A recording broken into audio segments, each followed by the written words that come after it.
nobody else but Mammootty. Welcome, Mammootty.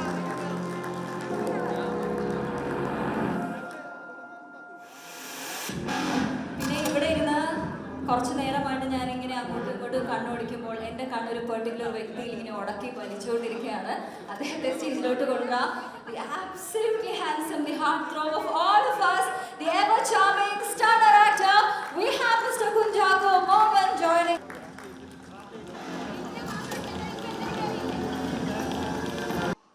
നമ്മൾ അറിഞ്ഞോ അറിയാതെയോ ഒക്കെ നമ്മൾ ഈ ടെക്നോളജിയുടെ ആധിക്യമോ അല്ലെങ്കിൽ അവരുടെ ഒരു അപ്രമാദിത്യം കൊണ്ടോ ഒക്കെ നമ്മുടെ സാധാരണക്കാർ വിട്ടുപോകുന്ന ഒരുപാട് അപകടങ്ങളുണ്ട്. പലതും നമ്മൾ കണ്ടതാണ്, നമ്മൾ അനുഭവിച്ചതാണ്. പലതും നമ്മളെ കൊടുക്കാൻ കാത്തിരിക്കുന്നുണ്ട്. അതിനെക്കുറിച്ചൊന്ന് നിങ്ങളെ ഓർമ്മപ്പെടുത്താൻ വേണ്ടിയാണ് ഈ സിനിമയുടെ കുറേ ഭാഗങ്ങൾ. പക്ഷെ അതിലേക്കുള്ള ശ്രമങ്ങളും എന്ത് കാര്യത്തിലിറങ്ങിയാലും എന്തെങ്കിലുമൊക്കെ എതിർപ്പുണ്ടാകുമല്ലോ, സ്വാഭാവികമായിട്ടും അതും അതിൻ്റെ ഭാഗമാകും. അങ്ങനെയാണതൊരു സിനിമയാണ്. എന്ത് കാര്യത്തിലിറങ്ങിയാലും ഒരു എതിർപ്പുണ്ടാവും. ആ എതിർപ്പിനെ തരണം ചെയ്തുകൊണ്ടുള്ള യാത്രയാണ് സിനിമ. അതിനകത്ത് ഒരുപാട് കഥാപാത്രങ്ങളുണ്ട്. ഈ കഥാപാത്രങ്ങൾ ആരുമില്ലാതെ ഈ സിനിമ മുമ്പോട്ട് പോവുകയോ പൂർണ്ണമാവുകയില്ല. അതുകൊണ്ടാണ് ഇത്രയും ഈ കാണുന്നവരെക്കാൾ അത്രയും കൂടെ നമ്മൾ കാണാത്തവരുണ്ട്, എവിടെയില്ലാത്തവരുണ്ട്.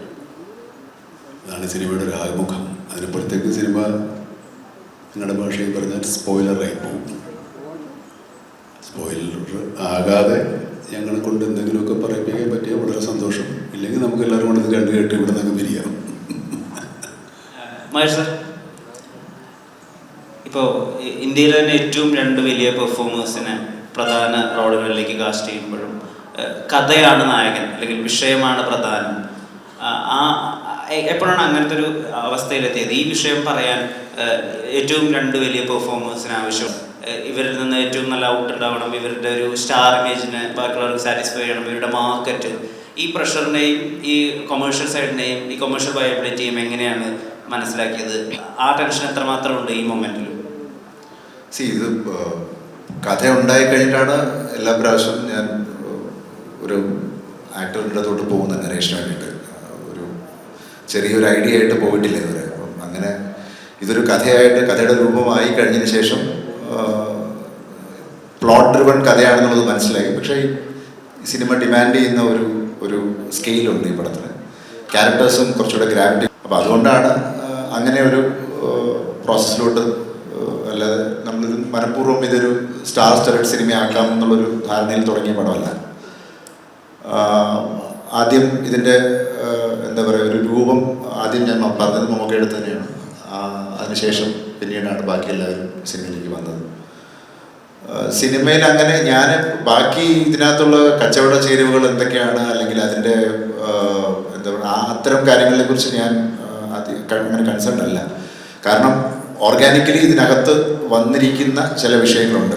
ഞാൻ പറയുന്നത് അതിനകത്തോട്ട് കഥയുടെ രൂപത്തിൽ വന്നു പോയിരിക്കുന്ന വിഷയങ്ങളുണ്ട്. അത് തന്നെ ആണ് ഇതിൻ്റെ കമേഴ്ഷ്യൽ ഫാക്ടർ എന്ന് ഞാൻ വിശ്വസിക്കുന്നു. ബാക്കി കണ്ടവരാണ് പറയേണ്ടത്. പക്ഷേ നമസ്കാരം.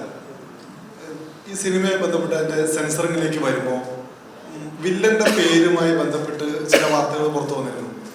നമ്മുടെ രാജ്യത്തെ ഒരു രാഷ്ട്രീയ പാർട്ടി നേതാവിൻ്റെ മകൻ്റെ പേരുമായി സാമ്യമുണ്ട്, അതുകൊണ്ട് സെൻസർ ബോർഡ് ചെറിയ പ്രശ്നം ഉന്നയിച്ചുള്ളത്. അത് പെട്ടെന്ന് പരിഹരിക്കാൻ കഴിഞ്ഞോ?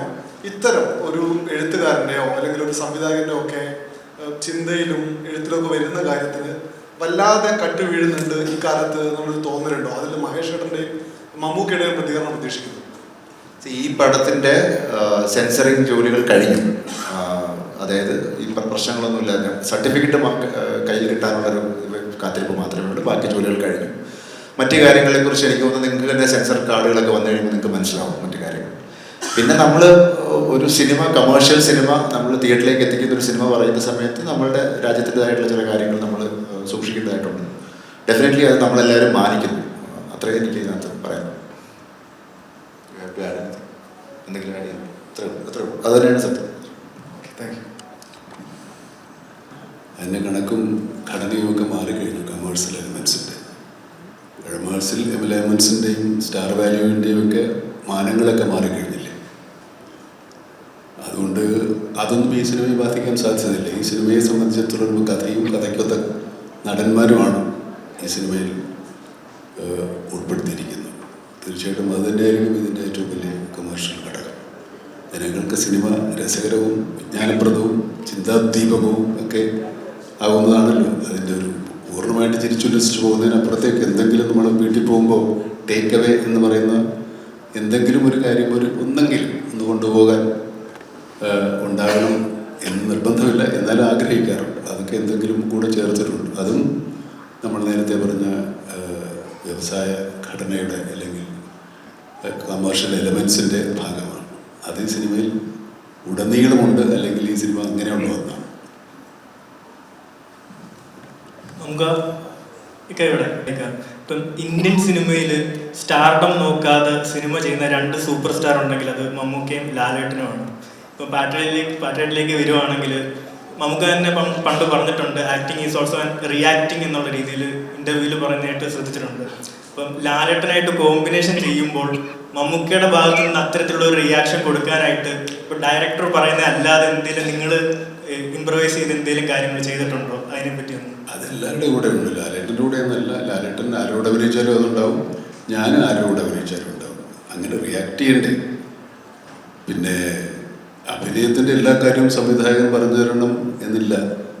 നമ്മളധികം ബോധ്യപ്പെടുത്തിയാൽ നമ്മളെന്തെങ്കിലും കാര്യങ്ങൾ ചെയ്തിട്ടുണ്ടെങ്കിൽ അതിൻ്റെ തെറ്റ് തിരുത്തുക മാത്രമേ ഒരുവിധം പരിചയസമ്പന്നരായ സംവിധായകർ ചെയ്യാറുള്ളൂ.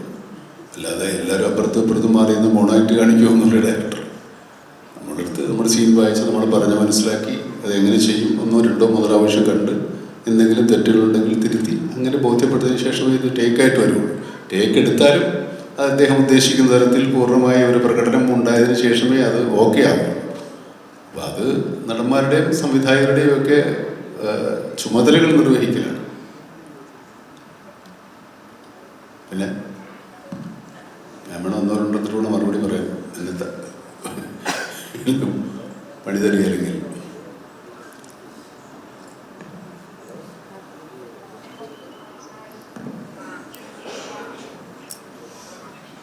മഹേഷ് നമസ്കാരം സാർ. സാറിൻ്റെ എല്ലാ സിനിമകളും എടുത്ത് നോക്കിയാലും സാറിൻ്റെ എല്ലാ സിനിമകളും എടുത്ത് നോക്കിയാലും എപ്പോഴും ഒരു റിയലിസ്റ്റിക് എലമെൻ്റ് ഉണ്ടോ? പ്രേക്ഷകനെ കണക്ട് ചെയ്യാൻ പറ്റുന്ന ഒരു ഇമോഷണൽ ഹുക്കിംഗ് ഉള്ള എല്ലാ എലമെൻസും ചെയ്യുന്നൊരു ആളാണ് താങ്കൾ. അപ്പം പാട്രിയറ്റ് എടുത്ത് നോക്കിയാൽ തന്നെ ഒരു ഡൗട്ടാണ്. അതായത് ഒരു ആക്ഷൻ അല്ലെങ്കിൽ ഒരു ത്രില്ലർ എലമെൻറ്റ്സ് അല്ലാതെ ഒരു നോർമൽ ഓഡിയൻസിൽ ഇമോഷണലി ഹുക്ക് ചെയ്യാനുള്ള എന്ത് എലമെൻ്റാണ് പാട്രിയറ്റിലുള്ളത്? അത് സിനിമ പൂർണ്ണമായിട്ട് കാണുമ്പോഴല്ലേ മനസ്സിലാവുന്നത്. സിനിമ ട്രെയിലർ എന്ന് പറയുമ്പോൾ നമ്മളിപ്പോൾ അതിനകത്ത് ഒരു സിനിമയുടെ മുഴുവൻ കഥയല്ലല്ലോ പറയുന്നത്.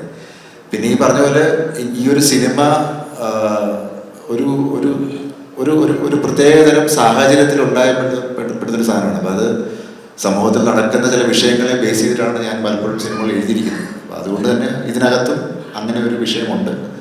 അത് കണക്റ്റ് ആവുമെന്നുള്ള വിശ്വാസത്തിലാണ് ഈ സിനിമ എടുത്തിരിക്കുന്നത്. അപ്പം depends on the nature of cinema. ചിലപ്പോൾ ഞാനൊരു പടം കുറച്ചുകൂടെ ഇൻഡി സ്പേസിലായിരിക്കും ചെയ്യുന്നത്, ചിലപ്പോൾ കുറച്ചുകൂടെ കമേഴ്ഷ്യൽ സ്പേസിലായിരിക്കും ചെയ്യുന്നത്. മാറി മാറി ചെയ്യുന്നതാണ് നല്ലതെന്ന് തോന്നുന്നു. അതേപോലെ ഈ സിനിമ അനൗൺസ് ചെയ്ത് അന്ന് തൊട്ട് മലയാളികൾ ഏറ്റവും കൂടെ എക്സൈറ്റഡ് ആണ്. ഇതിൻ്റെ ഓരോ പോസ്റ്ററുകൾ വരുമ്പോഴും ഇതിൻ്റെ ന്യൂസുകൾ കാണുമ്പോഴും എല്ലാം എക്സൈറ്റഡ് ആണ്. എന്താണ് സംഭവിക്കുന്നത്? മമ്മൂക്ക ലാലേട്ടൻ ഫേസ് ടു ഫേസ് ഉള്ള സിനിമയായിരിക്കുമോ, അല്ലെങ്കിൽ ഒരുമിച്ച് എങ്ങനത്തെ ഒരു കഥാപാത്രമായിരിക്കാം? അത് മാത്രമല്ല ഇത്രയും മലയാളത്തിൽ 2020 ശേഷം ഇത്രയും മൾട്ടി സ്റ്റാർസ് ഒരുമിക്കുന്ന ഒരു വലിയൊരു ചിത്രം കൂടിയാണ്.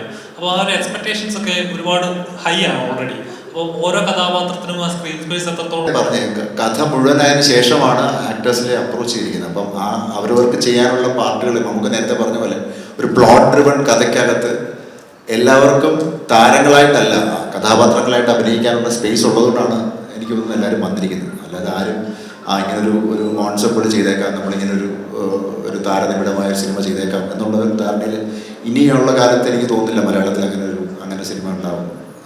സിനിമ ഡിമാൻഡ് ചെയ്യുന്നുണ്ടെങ്കിൽ ഡെഫിനറ്റ്ലി അതിന് നമുക്ക് അപ്രോച്ച് ചെയ്യാൻ പറ്റുന്നുണ്ട്.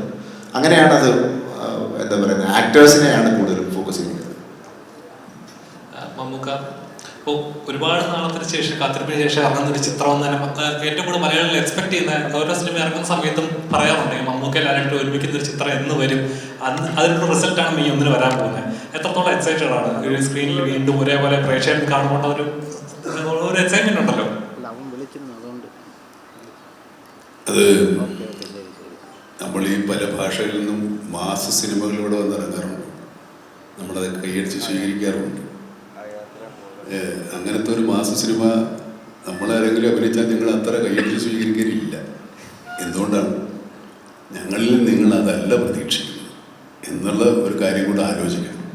ഇതിപ്പോൾ ഞങ്ങൾ രണ്ടുപേരും കൂടെ അങ്ങോട്ടും ഇങ്ങോട്ടും വന്ന് മറ്റേ പടത്തിൽ വന്നു ടീം ടൂം എന്നൊക്കെ പറഞ്ഞ് ഡയലോഗ് അടിച്ച് അങ്ങോട്ടും ഇങ്ങോട്ടും രണ്ട് ഇടിയിടിച്ച് അവസാനം കെട്ടിപ്പിടിച്ച് മൂന്നാമതൊരാളെ ഇടിക്കുന്ന കഥയല്ല ഇത്. ഞങ്ങൾ രണ്ടുപേരും രണ്ട് കഥാപാത്രങ്ങളായിട്ട് അഭിനയിക്കുന്നതാണ്. അതിന് ഈ പറയുന്ന നിങ്ങൾ പറയുന്ന സ്റ്റാർഡം മറ്റേ കൊമേഴ്ഷ്യൽ വാല്യൂ ഒക്കെ ഉള്ളവർ തന്നെയാണ്. അത് നിങ്ങളുണ്ടാക്കി തന്നാണ്. പ്രേക്ഷകരാണ് ഈ സിനിമയിൽ ഇങ്ങനെയൊക്കെ അവതരിപ്പിക്കാനും അഭിനയിക്കാനും ഞങ്ങളെ പ്രേരിപ്പിക്കുന്നത്. ഞങ്ങൾ വളർത്തിയെടുത്തു എന്നോ അങ്ങനത്തെ കാര്യങ്ങളൊക്കെ പറയുന്ന കാലം പോയിട്ടോ. നിങ്ങൾ വളർന്നത് കൊണ്ടാണ് ഞങ്ങൾ വളർന്നത്. ഇതേതരം സിനിമകൾ പ്രേക്ഷകൻ കാണാൻ മാത്രം വളർന്നിരിക്കും എന്നുള്ള ധൈര്യത്തിലാണ് ഇങ്ങനെയുള്ള സിനിമകൾ നമ്മൾ എടുക്കുന്നത്. അല്ലെങ്കിൽ രണ്ടുപേരും കൂടെ നീ ആ വലുത് ഞാൻ ആ വലുത് എന്നൊക്കെ പറഞ്ഞ് വരാം. അങ്ങനെയൊന്നും വരുന്നില്ല. ഞങ്ങൾ രണ്ടുപേരും രണ്ട് കഥാപാത്രങ്ങളായിട്ടാണ് അഭിനയിക്കുന്നത്. ഒരുപക്ഷെ എന്നെ സംബന്ധിച്ചിടത്തോളം, ലാലിനെ സംബന്ധിച്ചിടത്തോളം ഈ സിനിമയിൽ ഞങ്ങൾ ഇത് മുമ്പ് കണ്ടിട്ടില്ലാത്ത കഥാപാത്രങ്ങളായിട്ടാണ് വരുന്നത്. മലയാള പ്രേക്ഷകർക്ക് അധികം പരിചയമില്ലാത്ത കഥാപാത്രങ്ങളും പരിചയമില്ലാത്ത കഥാ പശ്ചാത്തലവുമാണ് ഈ സിനിമയിലുള്ളത്. കാരണം നമ്മൾ കുറച്ചുകൂടെ ദേശീയ അന്തർദേശീയ തലത്തിലേക്ക് നമ്മുടെ കഥാപരിസരങ്ങൾ മാറുകയാണ്. നമ്മൾ അത്രത്തോളം വളരുന്നു എന്നുള്ളത് തന്നെയാണ് അതിൻ്റെ ഏറ്റവും വലിയ തെളിവ്. അല്ലെങ്കിൽ ഇങ്ങനെ ഒരു സിനിമ എടുക്കാൻ ഇനി മലയാള സിനിമ 10-15 കൊല്ലം കൂടെ കഴിയണം. നമ്മൾ 15 കൊല്ലം മുമ്പിലാണ്, പുറകിലല്ല. അതുകൊണ്ട് ധൈര്യമായിട്ട് ഈ സിനിമ എടുക്കാൻ സാധിച്ചു. അതിന് ഒരുപാട് സപ്പോർട്ട് നമ്മുടെ പ്രൊഡക്ഷൻ സൈഡിൽ നിന്നുണ്ടായി. മറ്റ് ടെക്നീഷ്യൻസും ആർട്ടിസ്റ്റുകളും ഇങ്ങനെ ഒരു സിനിമയോട് സഹകരിച്ചു. ഇനിയുള്ള സഹകരണം പ്രേക്ഷകൻ്റെയാണ്. അത് തീർച്ചയായിട്ടും ഉണ്ടാവുമെന്നുള്ള വിശ്വാസമുണ്ട്. ഈ സിനിമ കാണുന്ന ഒരു പുതിയ കാഴ്ചയാണ് ഈ സിനിമയുടെ ഫോട്ടോഗ്രാഫിയാണ് ശരി, മേക്കിംഗ് ആയാലും ശരി. ഒരുപക്ഷെ നമ്മൾ ഇങ്ങനെ കണ്ട് ശീലിച്ചില്ലാത്ത നമ്മുടെ ശീലങ്ങൾക്കൊക്കെ ഒരു മാറ്റമുണ്ടാക്കുന്ന രീതിയിലുള്ള സിനിമയാണ് ഈ സിനിമ. വളരെ കൂടുതൽ ആളുകൾ കാണുകയും വലിയ രീതിയിൽ സ്വീകരിക്കപ്പെടുകയും ചെയ്താൽ ഇത് മലയാള സിനിമയുടെ ഒരു മുതൽക്കൂട്ടും ഒരു നാഴികക്കല്ലുമായി മാറും. ഈ സിനിമ മുതൽ ആകും ഇനി സിനിമകൾ. ഇതുപോലെയുള്ള വലിയ സിനിമകൾ മലയാളികൾക്ക് പ്രൊഡ്യൂസ് ചെയ്യാനും എടുക്കാനും സാധിക്കുമെന്നുള്ള ഒരു വിശ്വാസം തരുന്ന പ്രേക്ഷകനാണ് കേരളത്തിലുള്ളത് എന്നുള്ളത് കൊണ്ടാണ് ഈ സിനിമ എടുക്കുന്നത്. നമ്മളിത് പാൻ ഇന്ത്യൻ സിനിമയല്ല, ഇത് മലയാളികൾക്ക് വേണ്ടിയുള്ള സിനിമയാണ്. മലയാളം കൂടുതൽ സംസാരിക്കുന്ന സിനിമയാണ്. നമ്മുടെ സായിപ്പന്മാരാരും മലയാളം പറയുന്ന സിനിമയല്ല ഇത്. സായിപ്പന്മാരൊക്കെ ഇംഗ്ലീഷ് തന്നെയാണ് പറയുന്നത്. അതുകൊണ്ട് ഇവിടുത്തെ പ്രേക്ഷകന് വേണ്ടി എടുത്ത സിനിമയാണ്. നിങ്ങൾക്ക് ഇഷ്ടപ്പെട്ടെങ്കിൽ ആ ഒരു ധൈര്യത്തിന് വേണേൽ നമുക്ക് മറ്റുള്ളവരെ കാണിക്കാം. അതിനപ്പുറത്തേക്ക് ഇതിനകത്തൊരു പാൻ ഇന്ത്യൻ ഇല്ല. ഈ സിനിമ പാൻ ഇന്ത്യൻ ആയിട്ട് എടുത്തിട്ടില്ല. പാൻ ഇന്ത്യൻ ആക്കേണ്ടത് പ്രേക്ഷകർ. ഞങ്ങൾ രക്ഷപ്പെട്ടെ. നീ എല്ലാം നിങ്ങളുടെ മറ്റു ദുരൂഹ സാഹചര്യം ചെറിയൊരു കാര്യമല്ല അത്. എങ്ങനെ ഉണ്ടായിരുന്നു അവരുമായിട്ടുള്ള ഒരു എന്താ പറയുക, ഇടിച്ചു നിൽക്കാൻ കുറെ പാട് കേട്ടോ? ഇല്ല, ഞാനൊരു ഓളത്തിലൊക്കെ പോവുമായിരുന്നു. ഇതൊക്കെ ഒരു സ്വപ്നം അല്ലെങ്കിൽ ഒരു സ്വപ്ന സഞ്ചാരം എന്നുള്ള രീതിയിൽ കാണുവാനായിട്ട് ഞാൻ ആഗ്രഹിക്കുന്നു. ഓഫ്കോഴ്സ് നമ്മുടെ ക്യാമറ ഓണാകുമ്പോൾ നമ്മൾ കഥാപാത്രങ്ങളായിട്ട് മാറുന്നു. എന്നതിനപ്പുറം രണ്ട് പ്രതിഭകളുടെ കൂടെ, മഹാപ്രതിഭകളുടെ കൂടെ അവരോടൊപ്പം ഒരു സിനിമ യാത്ര എന്ന് പറയുന്നത് ഏതൊരു അഭിനേതാവും, മലയാളത്തിലുള്ള അഭിനേതാവ് എന്നുള്ള മാത്രമല്ല, ഏതൊരു അഭിനേതാവും കൊതിക്കുന്ന കാര്യമാണ്. അപ്പോൾ ആ ഭാഗ്യങ്ങൾ വീണ്ടും വീണ്ടും വരുന്നു എന്നുള്ളതൊരു വലിയ അനുഗ്രഹമായിട്ട് ഞാൻ കരുതുന്നു. മമ്മൂക്കയോടും ലാലേട്ടനോടൊപ്പമുള്ള നിമിഷങ്ങൾ, ഒരുമിച്ചുള്ള നിമിഷങ്ങൾ ഒരിക്കലും മറക്കാനാവാത്ത അനുഭവങ്ങളാണ്, പാഠങ്ങളാണ്. അപ്പോൾ അത് തീർച്ചയായിട്ടും മുന്നോട്ടുള്ള എൻ്റെ അഭിനയ ജീവിതത്തിലാണെങ്കിലും വ്യക്തി ജീവിതത്തിലാണെങ്കിലും ഒരുപാട് ഓർമ്മകളും ഒരുപാട് പാഠങ്ങളും അനുഭവങ്ങളും തരുന്ന എക്സ്പീരിയൻസ് ആയിരുന്നു. അത് ഞാൻ 110% എൻജോയ് ചെയ്തു. ഒരു വ്യക്തി എന്നുള്ള രീതിയിലും, ഒരു അഭിനേതാവ് എന്നുള്ള നിലയിലും, ഒരു ഫാൻ ബോയ് എന്നുള്ള നിലയിലും. അങ്ങനെ പ്രത്യേകിച്ച് ഒരു മൊമെന്റ് വെച്ചിട്ട് നമുക്കൊരു സിനിമ തീരുമാനിക്കാൻ പറ്റില്ല. ഒരു സിനിമയെ നമ്മളെ സംവിധായകൻ കഥ പറയുമ്പോൾ കഥാകൃത്ത് കഥ പറയുമ്പോഴല്ല ഞാൻ പറയുന്നത്. സംവിധായകൻ കഥ പറയുമ്പോൾ നമുക്ക് സിനിമ കാണാൻ പറ്റിയെങ്കിൽ അത് നല്ല സിനിമയായിരിക്കും. ആ അത് നമുക്ക് ചെയ്യാൻ എളുപ്പമായിരിക്കും. കാരണം സംവിധായകൻ നമ്മളെക്കാൾ മുമ്പേ ആ സിനിമ കണ്ടിരിക്കുന്നു. അതാണ് അതിൻ്റെ ഒരു മാനദണ്ഡം. ഈ സ്ക്രിപ്റ്റ് വായിച്ച് വീട്ടിൽ ഹോംവർക്ക് ചെയ്യും നമുക്ക് ഈ ക്യാരക്ടറിന് വേണ്ടി എന്തോരം ഹോംവർക്ക് ചെയ്യും? ഹോംവർക്ക് ചെയ്യാൻ മാത്രം നമുക്ക് പിറ്റേ ദിവസം പരീക്ഷയൊന്നുമില്ലല്ലോ. സിനിമയ്ക്ക് ഇപ്പോൾ ഇനിയും നമ്മളത് അറിയാതെ നമ്മുടെ മനസ്സിലും നമ്മുടെ തലയിലും ബുദ്ധിയിലും ഇൻ്റലക്റ്റിലും ഒക്കെ ഓടുന്ന ഒരു കാര്യമാണ്. ഹോംവർക്ക് ചെയ്യാനായിട്ട് നമ്മൾ നടക്കുമ്പോൾ ഹോംവർക്ക് ചെയ്യാം, രാത്രി ഇറക്കുള്ള ചെയ്യും. മറ്റേ എന്താ പറയുക, മറ്റേ സ്ട്രീറ്റ് ലൈറ്റിൻ്റെ അടിയിൽ പോയിരുന്ന് പഠിക്കേണ്ട കാര്യമൊന്നും സിനിമയിൽ അഭിനയിക്കുമ്പോൾ ഇല്ല. കാരണം നമുക്കിത് പരിചയമായ ഒരു കാര്യമാണ്.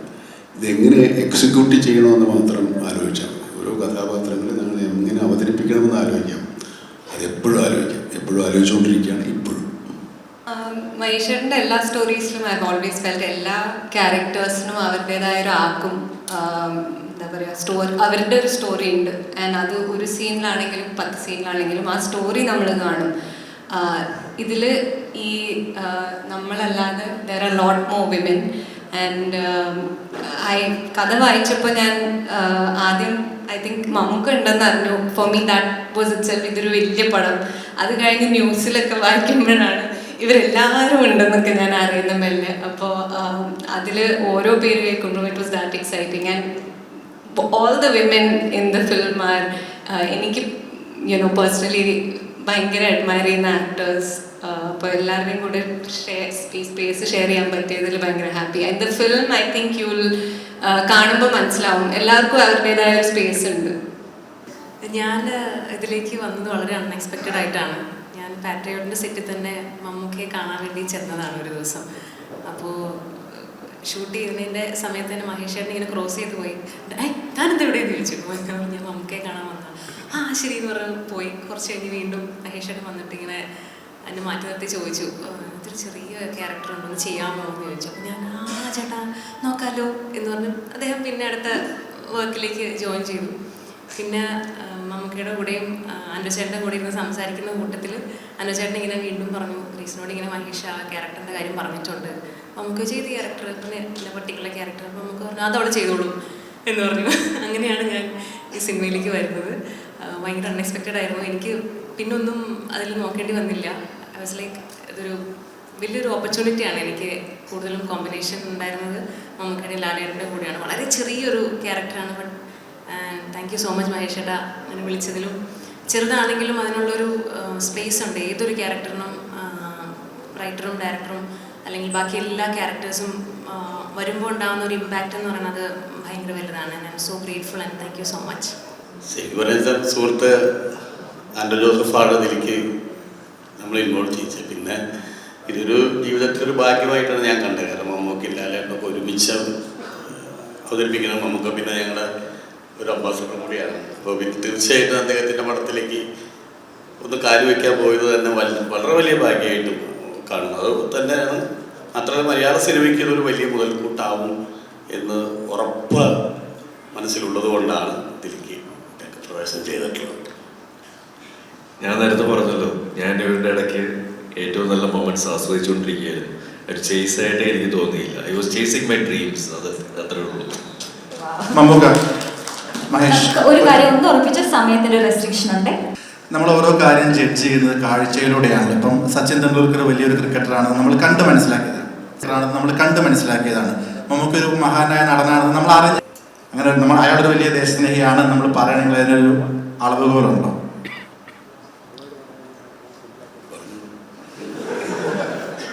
അത് ഓഡിയൻസിനോടുള്ള ചോദ്യമാണ്. ആക്ച്വലി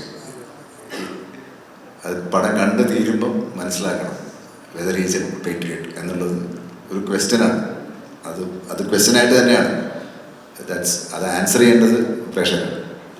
ദേശാഭിമാനി, രാജ്യസ്നേഹി എന്നൊക്കെ പറഞ്ഞ ഒരുപാട് വ്യത്യസ്തമായ വാക്കുകളുണ്ട്. അതിലേതാണ് ഇതിനർത്ഥമാക്കുന്നത് നമ്മൾ സിനിമ കാണിച്ചത്. എന്താ വെച്ചാൽ മമ്മൂക്കയുടെ വാമ്പയർ വരുമെന്ന് ഇവിടെ പേടിക്കേണ്ട, കുറച്ചുകൂടെ കഴിഞ്ഞിട്ടേ വരുള്ളൂ. ഞെട്ടിക്കും.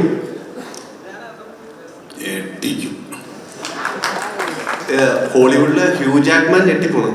പുള്ളി ചെയ്തതിൽ എൻ്റെ മുമ്പ് നമ്മളൊക്കെ അതിന് നിങ്ങൾ ഹോളിവുഡ് വരെ പോകണ്ട, നമുക്ക് ഇവിടെ കൂടെ തന്നെ തീർക്കാം. പിന്നെ ദുൽഖർ മമ്മൂക്കനെ പറ്റിച്ചു എന്ന് ഞങ്ങൾ അറിഞ്ഞു. മമ്മൂക്കയുടെ പറ്റിച്ചിട്ട് എവിടെ പോയി? ഇപ്പൊ ലോകയില് ഞാൻ പറ്റി കഴിഞ്ഞൊന്നുമില്ലേ? ഇത്ര ദരിദ്രമാണ്, ചോദ്യങ്ങളില്ല.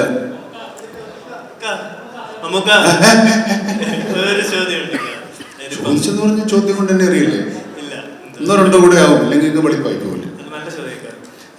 ഇപ്പം ഫാഫ ഇപ്പം നോക്കിയാൽ ഇന്ത്യ മൊത്തം അപ്രിഷിയേറ്റ് ചെയ്യുന്ന അത്തരത്തിലുള്ള ഒരു ആക്ടറാണ്. ലൈക്ക് ഫഹദ് ഫാസിൽ എന്ന ആക്ടറിന്റെ ഇന്ത്യ മൊത്തത്തിലുള്ള ഒരു പുള്ളിയുടെ ആക്ടിങ്ങിനെ പ്രൈസ് ചെയ്യുന്നുണ്ട്. ഇപ്പം മമ്മൂക്ക ആണെങ്കിൽ എൻ്റെ അറിവ് ശരിയാണെങ്കിലും ഫാഫ കംബാക്ക് നടത്തി, ഇപ്പോൾ റീ എൻട്രി നടത്തിയപ്പോൾ മമ്മൂക്ക ചാപ്പാക്കുരിശിന്റെ ഫസ്റ്റ് ഷോട്ട് എന്തോ കണ്ടിട്ട് ആദ്യം പറഞ്ഞ സംഭവം ചെക്കൻ കാലനാണ് എന്നുള്ള രീതിയിൽ പറഞ്ഞു എന്ന് ഒരു ന്യൂസ് കേട്ടിട്ടുണ്ട്. അത് സത്യമാണെന്ന് അറിയത്തില്ല.